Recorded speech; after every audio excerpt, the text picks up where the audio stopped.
Friends, the Bible's such a gift. It's a guidebook for life, filled with wisdom and truth that can help us navigate any situation. There are many different ways to distill the lessons of the Bible. It is such a wonderful book and worth studying for a lifetime. Here are 7 life lessons from the Bible. We could certainly look at many more, but what I've tried to do is give a big picture idea of some of the concepts taught over and over in the Bible. I pray that as we go through these lessons together, you'll be encouraged and inspired to live a life that honors God and brings you joy and fulfillment. One of the most important things the Bible teaches us is the importance of doing right. It's about following God's laws, yes, but it's also about living with integrity, honesty, and kindness in every area of our lives. Think about Joseph in the Old Testament. He faced so many challenges, but he always tried to do what was right, even when it was difficult. He honored God, and God honored him. You see, friends, when we live our lives with integrity, we're not just pleasing God, we're also creating a more peaceful and joyful life for ourselves.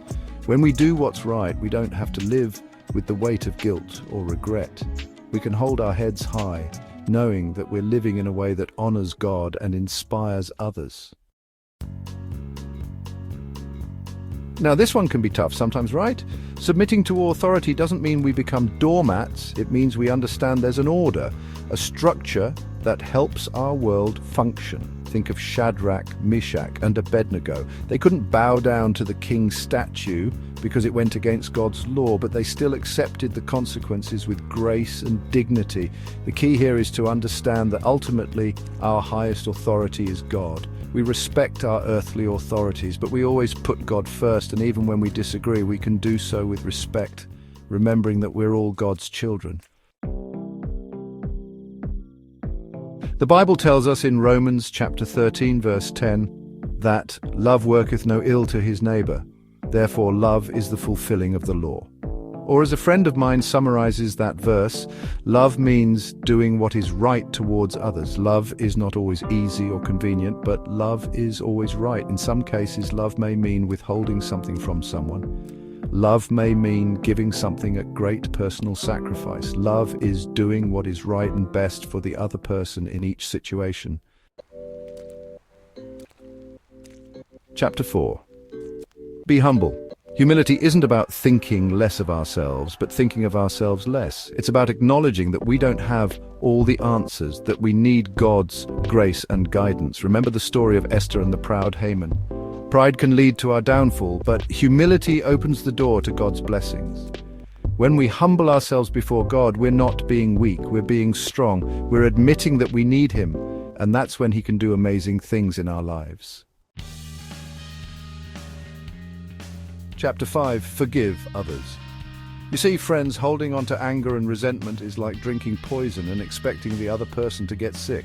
Forgiveness isn't about letting the other person off the hook. It's about setting ourselves free. It's about releasing the bitterness and pain that's holding us back. Remember, God forgave us even when we didn't deserve it. When we forgive others, we're reflecting His love and mercy.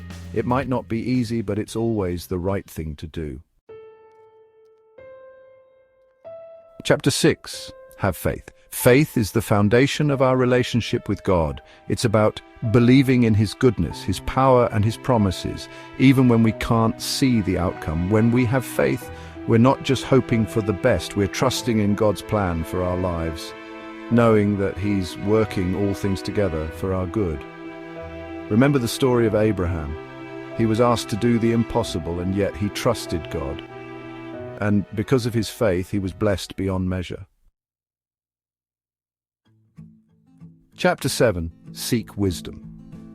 Wisdom isn't just about having knowledge. It's about applying that knowledge to our lives in a way that honors God and brings about good. It's about making wise choices, seeking godly counsel, and always being willing to learn and grow.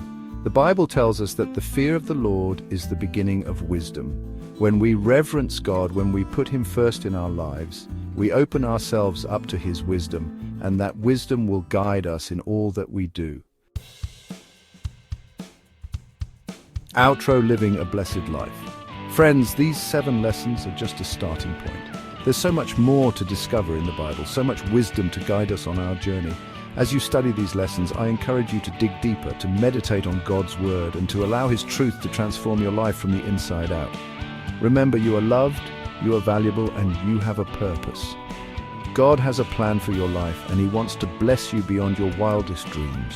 So open your heart to Him, trust in His promises, and watch as He does amazing things in your life.